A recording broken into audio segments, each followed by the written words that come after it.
If you were talking to someone now, because many times in the space, if you're making an investment like this, a bet like this, you want to ensure your success.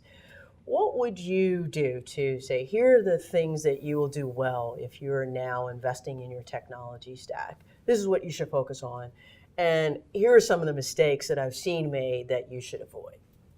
Yeah, that's a tough question because I think I focus primarily in the P&C space, and the answer to that question is different based on the size of the carrier. Okay. So if you're a startup carrier, or a carrier that's less than a couple of billion, you're looking for insurance in a box. You're not looking to create some bespoke system and spend a bunch of money on IT. You want to focus on product and service and growing your book.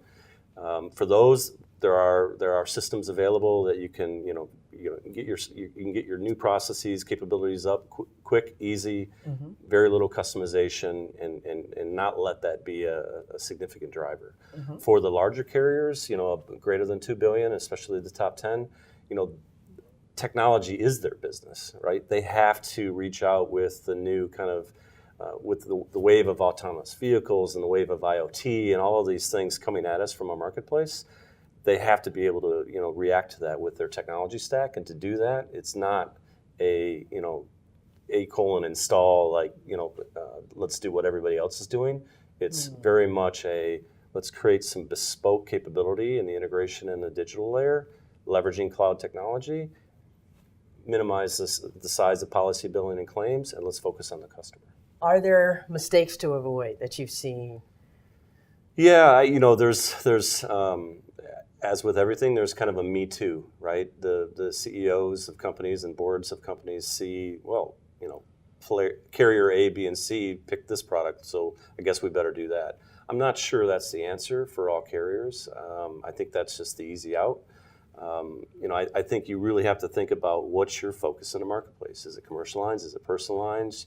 Do you want to play in the new markets, or do you want to be really, really good at auto and property and drive your expense basis down so you can be highly competitive in the marketplace? And I think it's easy just to quickly make decisions around the strategy and the architectures deployed, instead of really thinking about your business of the future and how you enable that.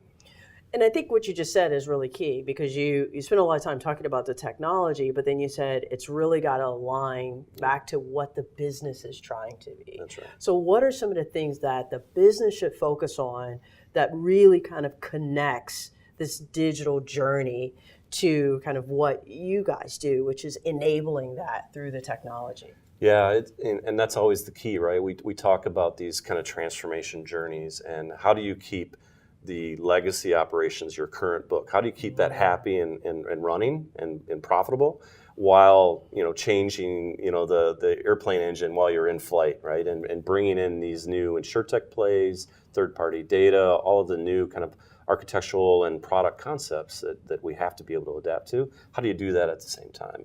And I think it's a bit of an art and far more than a science.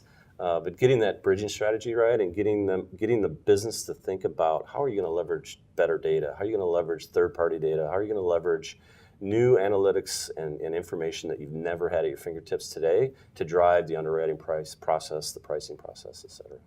Excellent. Well, I think this is really helpful, because what you've highlighted is that, when we think about this technology stack, it really is enabling the whole business to be thought of much more fluidly. It's right. Not the back office, not the front office, but it's really how do we tie it all together, which is, allowing us to be a lot more customer-centric and That's right. insight-driven and That's right. tailored as to what we're doing. And you and I have done strategy and technology. It's one word, right?